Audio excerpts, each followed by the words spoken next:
In 2019, Astralis cemented themselves as the greatest team in CSGO history. They had won both majors this year, putting them at 3 major titles in a row, along with winning and making the finals of various other tournaments, and ending the year incredibly strong, winning 3 out of the 4 S-tier tournaments they attended. If you were watching Counter-Strike at this point though, you knew this was nothing new. Astralis had been dominant for a while at this point, and their era was truly suffocating everyone. So that's why it was no surprise when at the start of 2020, the world rankings looked like this, and Astralis was easily the #1 ranked team in the world. They were then followed by a red-hot Mouse Sports with Kerrigan that had won 2 tournaments recently and made the final of Epicenter 2019, the very final tournament of the year. Then of course Liquid, who had slightly cooled down from their Intel Grand Slam run earlier that year. Then Fnatic, EG, Vitality, Australian team 100 Thieves, FaZe, Na'Vi, and NIP. This was a pretty normal looking top 10, but what we didn't realize at the time is 2020 would be anything but normal. I think it is without a doubt the weirdest, most confusing, maybe most controversial year in all of Counter-Strike history. We had to deal with the first year since 2012 without a Valve-sponsored major, transitioning from LAN play to full online play, a tier 1 team completely getting stranded in Los Angeles, a tier 2 team taking over the entire game for a month, and probably the biggest scandal in the entire game's history. 2020 was a fucking shit show, but before we get into all of that, we need to get into some of the storylines going into the year. Farmlings, are you looking to quickly and easily sell your skins? Then check out today's sponsor, sellyourskins.com. All you need to do is sign in through Steam, select the skins you're looking to sell, pick from a wide range of payout methods such as PayPal, bank transfer, or even crypto, and then use code Garmour for a 5% bonus. Hit the big sell your skins button, and voila, you have just turned your skins into real money. Along with this, the site has a great bonus system where the more you sell, the bigger bonus you'll receive. If you're looking to sell your skins today, hit the link in the description or use code Garmour. Thank you to them for sponsoring, and back to the video. A brand new organization had entered the game, and they were looking to make a splash. Gen G had signed the Cloud9 core of Kusta, Automatic, and Daps, along with promising young rifler Sam and Indonesian player Bentet. Let me tell you what, fellas, at the time of this roster being announced, I was unfathomably hyped for this. First of all, I was a diehard Cloud9 fan despite them being dog shit after Boston, so signing their core, who I was already supporting, I loved. Also, that core wasn't really given that much time under the Cloud9 banner. They were trying to rebuild with a completely new project, keeping their star rifler Automatic, bringing in IGL Daps, Opper Mixwell, Kusta, and young rifler Tens. Tens, unfortunately, though, would be benched after only 6 events, and shortly after this is when Gen G bought out the core. And similar to Tens, Sam was one of the most exciting and promising young rifling talents in the scene. He had been streaming for a while now and was kind of a pug demon, which is, you know, a classic start for any NA player. And along with Sam,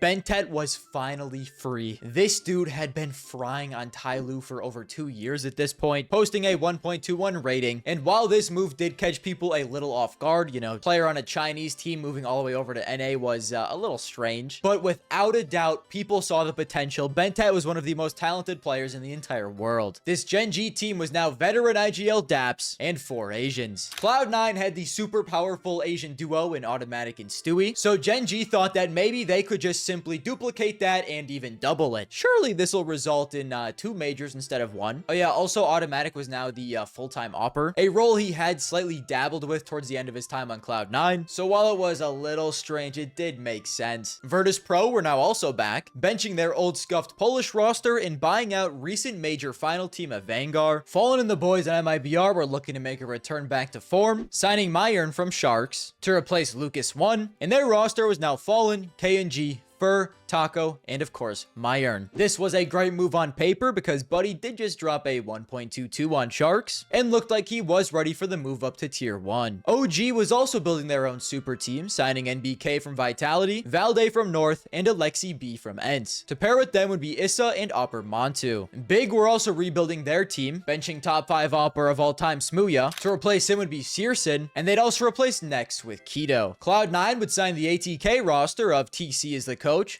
Sonic, JT, Modem, OC, and Floppy. A few months after bringing in new coach Blade, Na'Vi would bring in Perfecto for Guardian, and eventually also promote Bit for Flamey. You know, this was a good move. Guardian and Simple on the same team was just kind of strange anyways. Guardian was kind of at the very tail end of his career. Oh yeah, we also had the brand new Complexity Juggernaut. After the old NA Complexity stunk at Starladder Berlin Major, Jason Lake took his new Dallas Cowboys Jerry Jones money and splurged just a little bit, keeping their young star rifler Oboe, bringing in Rush from the corpse of Cloud9, and then signing Config, Blame F, and Opera Poison. Before the first S tier tournament would start, we'd get to see them at the IEM Katowice 2020 North America Close Qualifier. Despite them now being a majority EU team, I'm sure no one was happy about this, but it was a transition period, so I'll let it slide. We also got to see Gen G's mostly new roster here. They didn't have Ben Tet yet, so they were playing with Sick, and we'd also get to see Cloud9 and MIBR. Complexity would end up getting third, while Cloud9 beat MIBR in the finals 3-1. Floppy was the highest rated player here, looking like one of the best talents in all of North America, and Cloud9's new team was looking like they were pretty good. Gen G did not play very well without their full roster and placed nearly last, but it was just an online qualifier. I'm sure they'll end up performing better on LAN this year. Anyways, let's get to the first big S tier tournament. Blast Premier Spring Series 2020 was the year's first big event. It was kind of a strange tournament because it was more of a qualifier than anything else, as there was no winner, and just the top few teams would make it to Spring 2020 finals. The top 3 teams here would be FaZe, Na'Vi, and G2, and then the new super teams OG and Complexity, and lastly Liquid would all make the cut. But Astralis was also at this tournament, and they had come in last place, losing to the new Colossus, Complexity, and Na'Vi. Every single person on Earth who lived outside of Denmark started getting a little ray of hope and sunshine in their heart. Finally, the Astralis era might be over. Or maybe they would just bounce back at the first real tournament of the year, IEM Katowice 2020. Here we would really see what all these teams had in the tank. Cloud9, like we just talked about, made it here through the qualifier, but unfortunately their first game was against Astralis, who easily beat them 2-0, and then the team would also go on to get blown out by NIP. VP, who was supposed to be back with their new roster, also came in last place, losing to Liquid and Mad Lions. The other 2 last place teams here were Tyloo and Renegades, which made sense. Tyloo was struggling without their GOAT Bented, and Renegades were, well, they were Renegades. They just weren't really on the level of every other team here. And the playoffs team of this event would be Na'Vi, Liquid, 100 Thieves, Fnatic, G2, and Astralis. Astralis had easily topped their group, and so that little ray of hope and sunshine in everyone's heart was immediately crushed. They had absolutely looked back in form. G2 with Jax, Kenny S, Amanek, Nexa, and Hunter had also topped their group, which was kind of surprising considering they were the number 8 ranked team in the world, in a group with the number 2 ranked team Mouse, the number 3 ranked team Liquid, and the number 5 ranked team EG. Na'Vi had Simple and Electronics, so of course they were here. Fnatic and Liquid makes sense, and 100 Thieves were the number 10 ranked team in the world, so of course it also made sense that they could sneak in here, but it's not like they had an easy path. They didn't fluke into the playoffs. In the lower bracket, they had to beat 2 of the best teams in the world in EG and Mouse, so they were rightfully here. The playoffs here would go on to be incredibly entertaining. Na'Vi versus Liquid had back-to-back close maps, with Elige doing everything he could, but Simple and Na'Vi were just too much. Fnatic versus 100 Thieves had both maps go to OT, with a Crims masterclass helping push Fnatic over the edge, which would in turn set up a classic France versus Sweden game, where France would come out on top 2-1. But then in the other semi, it looks like Astralis was nowhere to be seen. They'd get back-to-back 16-5'd, and then we had to start asking the question once again, was Astralis washed? Boomich would then go on to have a life game in the final, and Na'Vi would easily win Kato 3-0 against G2, and Simple would go on to win the MVP. So far, it was ramping up to be an exciting year. Was Astralis finally on the downswing? Was this Simple's year to finally take over and win his first major? But it's at this point when, sadly, the entire world and circuit was thrown into uncertainty as a little virus was taking over. This is when we would get the 2020 that we know and love. The next 2 events were canceled, and eventually we'd get online ESL Pro League Season 11 in mid-March. This would be split into 2 tournaments, one for Europe and one for NA because of ping problems, of course. And to be honest, so far nothing that crazy was happening. You know, online CS can be a little more unpredictable than LAN CS, but the EU tournament consisted of Fnatic and Mouse in the final, who were 2 top 5 teams in the world. Astralis had ended the event in 3rd place and Na'Vi in 4th. VP and Complexity both missed out on stage 2, but it was still early days for them, so we weren't too concerned. The North America tournament included Liquid Liquid, EG, Furia, MIBR, 100 Thieves, and Swole Patrol. God bless Swole Patrol, man. I miss them dearly. Here, the highest ranked team in Liquid would win 3-0 in the grand final against EG. Everything seemed to be going fairly smooth, except for a few interesting things in the background. Around this time, we would get a roster move that was so incredibly evil, we had no idea what it would mean for us in the future. Vitality's IGL Alex would be benched for Masuda, and Apex would start calling for the team. We had no fucking clue, man. Along with this, one day before ESL Pro League EU started, legendary League of Legends team FPX had signed the entire heroic roster, which consisted of Cadian, Snappy, Borup, Esatag, and Stown. Then 1 week later, on March 22nd, Astralis said, no. We're actually signing Esatag. And then all hell broke loose. You see, Astralis didn't really need Esatag, but they wanted to start a 6-man roster experiment. You know, up to this point, as you may have noticed, Astralis were still good, but it was looking like their era might be slowly coming to an end. Well, this was partially due to the players having burnout, and the organization thought that maybe a 6-man roster would help with this. You know, it could help improve working conditions and allow their players to take a break for physical and mental recovery when they needed. So while Astralis were playing around with 6 people on a team, Heroic and FPX were getting absolutely cooked. Heroic and FPX were like, what the fuck do you mean you're signing Esatag? The deal would completely fall through, and it eventually got so bad that Heroic's CEO revealed that the organization was making legal preparations after Astralis had allegedly acted in bad faith and affected the sale of the team to FunPlus Phoenix. Then the CEO of Astralis went on to defend his organization, saying none of them were taken to the detriment of Heroic or FunPlus Phoenix, both of whom had, according to him, been notified of Esatag's signing to Astralis. Now, this Astralis-Heroic beef would continue for a long time. Astralis is basically North Korea and Heroic is South Korea.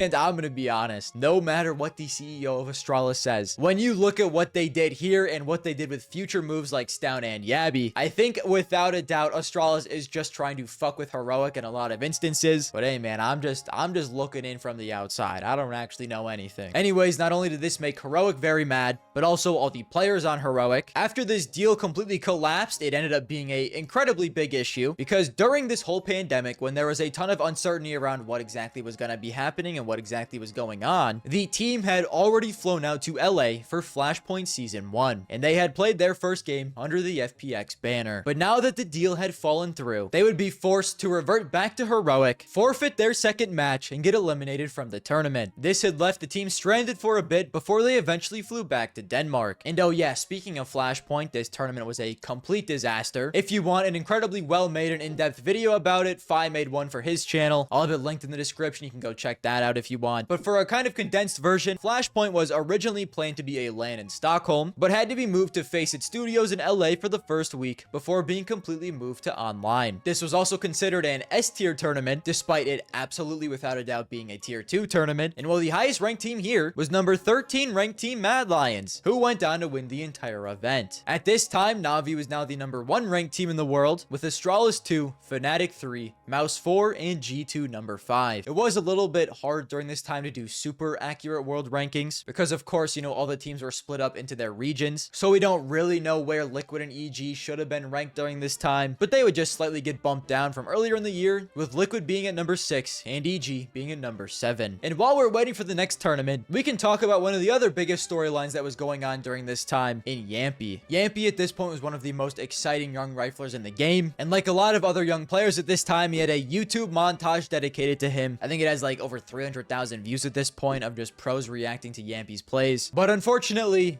he had an extremely tough challenge to overcome. Back in 2015, an account connected to Jamppi's name received a VAC ban. He claimed he had bought a copy of CSGO for a friend at a LAN party and sold the account before the ban was ever received. But this did not matter to Valve. And despite him only being 14 years old at the time, he would go on to get permanently banned from all Valve events. This meant he would never be able to play in a major. This went on to cost him a spot in OG, where he was rumored to go, but they just couldn't rationalize signing a player who couldn't compete at the game's biggest event. Eventually, in March of 2020, Jamppi would file a lawsuit against Valve, seeking over 268,000 euros in compensation for missed lost earnings, and he demanded that the major ban be lifted. Unfortunately though, he sued Valve GmbH, which is Valve's EU consumer entity, and this entity was created 1 year after Jamppi sold the account in question. This resulted in the Finnish court completely throwing out the case, and they then ordered Jamppi to pay Valve's court fees of 44,650 euros. That is fucking brutal. What makes this even worse is over the course of the legal battle, both Jamppi's legal team and Valve agreed that the banned account was not under Jamppi's control when the ban was actually issued. So Valve literally acknowledged that he probably didn't cheat, but they still wouldn't lift the ban because their policy operates on a per account basis tied to the user, not who physically cheated. Despite all of this, ENCE would still sign him in April of 2020, partially because at this point the major this year was cancelled and nobody was really sure when they would return. He would eventually get benched in 2021 after posting a 0.99 rating, and majors looking like they'd be back on the menu. Jamppi would then go on to eventually move on to Valorant, where to me it looks like he went on to have a pretty good career, mostly on Team Liquid. I don't know for sure though, there's no Valorant HLTV, I'm just guessing here. Speaking of which, I'm sorry, little tangent, we are so blessed to have HLTV in Counter-Strike. Oh my god, I think we all take that for granted. There's literally no other esport with a website as good as HLTV. Also, speaking of Valorant, that was another huge storyline that was going on behind the scenes this year. It was a game that was teased in late 2019 as Project A and would officially be revealed as Valorant on March 2nd of 2020. Right around this point in early April is when the closed beta would launch, and because the way to get access was through Twitch drops, and also of course because there was a ton of hype surrounding it, it would go on to break Twitch records, having 1.7 million concurrent viewers. People were enjoying it quite a bit and even saying it would be the death of Counter-Strike.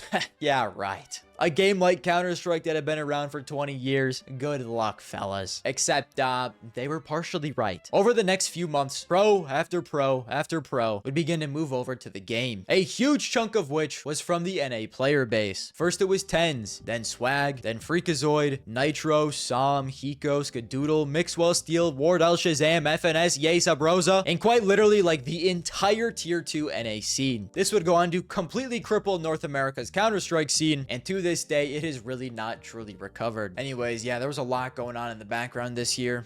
You guys ready for our next tournament now? DreamHack Masters Spring 2020 Europe. This tournament had all the best European teams in the world. Na'Vi, Astralis, who were fucking geeked at this point. Glaive announced he was taking a break, and Esatag couldn't join the team yet because his contract with Heroic lasted until July 1st, so they now had a 7-man roster with Snappy and Yugi. All of these players would go on to play to some extent this tournament, also partially because halfway through, Zipnix would also go on break for his mental health, and well, the Astralis Empire was crumbling before our very eyes. Along with those two teams, we had Fnatic, Mouse, G2, FaZe. I mean, this was by all means a true tier 1 tournament. You know, not like Flashpoint. But the winner wouldn't be any of those teams I just listed. It wasn't even won by a team ranked in the top 20. It was won by number 30 ranked team in the world, Big. These fuckers had just come out of nowhere. They topped their group 3-0, beat FaZe, lost to G2, beat FaZe again, and then got revenge on G2 in the finals 3-2. In this finals game, Searson would post a 1.46 rating and be named the event MVP. What's even crazier about this final is it was a reverse sweep. G2 got a map advantage in the BO5 due to coming from the upper bracket. They then won map 2 and lost the next 3 in a row. This would skyrocket Big from number 30 to number 8 in the world, and I mean, to be fair to Big, they were a pretty interesting team. Zantaras was a freak on Space Soldiers, and finally this was his move to tier 1, I guess. Apparently Searson was the monster star opera the team needed. Tabson had been a great player on the team for years at this point, and Keto/Tizian were fine riflers. Maybe the online era is exactly what Big needed. They were finally gonna put Germany back on the map. And oh yeah, also despite this choke, the finals appearance here was enough for G2 to be the number 1 ranked team in the world. Na'Vi had since plummeted down to number 6. Also, I slightly mentioned this earlier. Around this time is when the Rio Major was supposed to happen, but like we talked about, it was canceled. It was supposed to be the first ever major in South America, and at this point was delayed to November before being fully canceled in September. The prize pool was going to be the biggest in the game's history at 2 million, mostly from combining the 2 majors that were supposed to happen this year together, but instead, 2020 would be the first year since 2012 with no Valve-sponsored major, so the rest of the year would continue. Juggernaut Complexity would win the org's first ever S-tier event at Blast Premier Spring 2020 European European finals, EG would farm back-to-back NA events, catapulting themselves into a top 3 team in the world. And for the entire month of July, Big would be the #1 ranked team. What a time to be alive. This would be the first and last ever time this organization would be ranked #1. But I mean, to be fair, at the time, they did deserve it. I mean, they did win 3 tournaments in a row. After DreamHack, they beat Vitality at CS Summit and Heroic at another DreamHack event. During this time, Searson and Xantares were actually one of the best duos in the game, and even Tapson was kind of playing out of his mind during this time. We'd also get a feel-good moment at Online Cologne, where Heroic would win despite the scuffed situation endured earlier this year. At least it was a feel-good moment for about 1 day, but we'll get to that. Furia had won an event back in North America. Astralis finally had Esatag in for Xyp9x, and they would win an event, maybe proving that the Astralis era wasn't fully over. At this time now, they had downsized from the 7-man roster to an only 6-man roster, with Bubsky as the sub and Glaive back on the main team. And to be honest, Astralis actually ended this year incredibly strong, making the finals of the last 3 tournaments and winning 2. And the main reason for this was the boys were back. Xyp9x had rejoined for Esatag, and the evil 6-man roster with Bubsky instead of Esatag was somehow working. And I truly don't know how, because Bubsky was the team's dedicated nuke player. At all 3 of these last events, he subbed in for Xyp9x and played their nuke games. During this time, he posted a 0.9 rating, but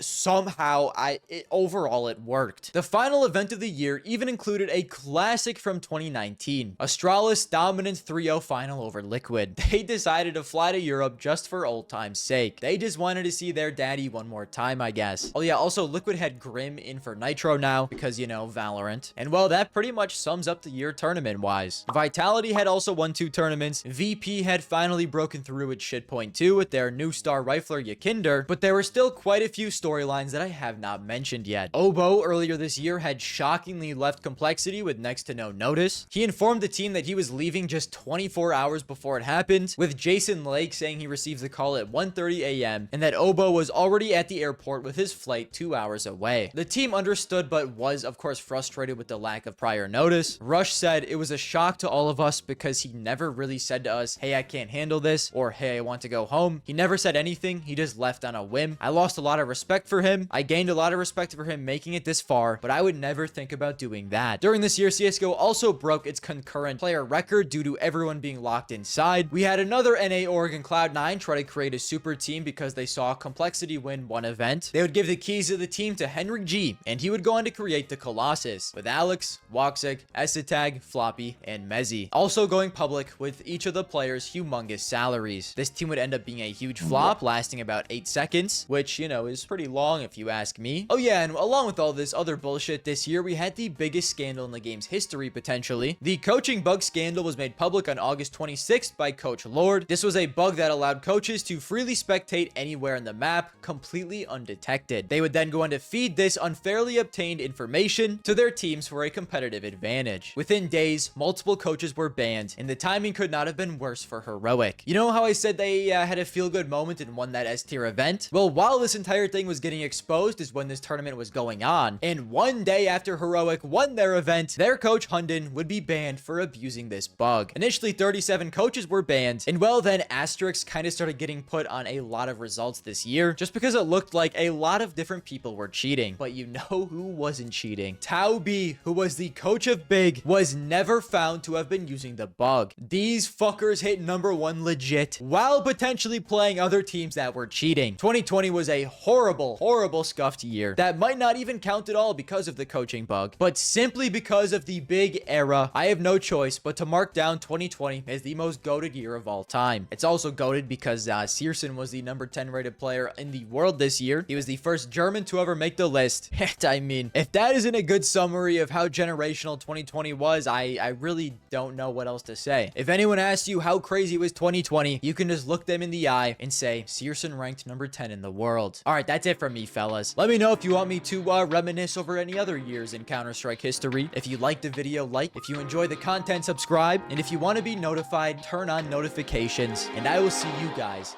next time.